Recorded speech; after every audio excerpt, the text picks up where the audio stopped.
రాగి పిండి ఎలా తయారు చేయాలో చూపిస్తున్నాము. ముందుగా ఇక్కడ 1/2 కేజీ రాగులు తీసుకుని ఒక రోజంతా నానబెట్టుకోవాలి. ఒక రోజు నానిన తర్వాత వాటిని కడుక్కుని ఈ విధంగా పల్చని క్లాత్లో ఇవి వేసుకోవాలండి.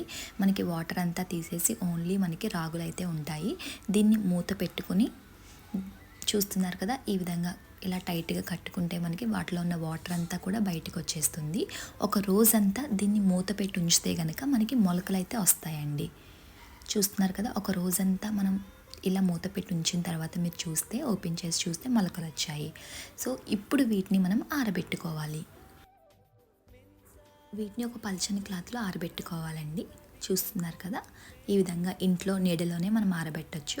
ఇవి కొంచెం బాగా ఆరిన తర్వాత ఒక రోజుకి ఇవి ఫుల్గా ఆరుతాయండి. ఇప్పుడు ఇవి తీసి ఒక గంట ఎండలో కూడా మీరు పెట్టచ్చు. దీన్ని గ్రైండ్ చేసుకుంటే మీకు రాగి పిండి అనేది తయారవుతుంది. బయట రాగి పిండి అనేది వాళ్ళు కడగరు, మట్టి ఉంటుందంతా ఉంటుందండి. ఈ రాగి పిండి అనేది హెల్తీ రాగి పిండి.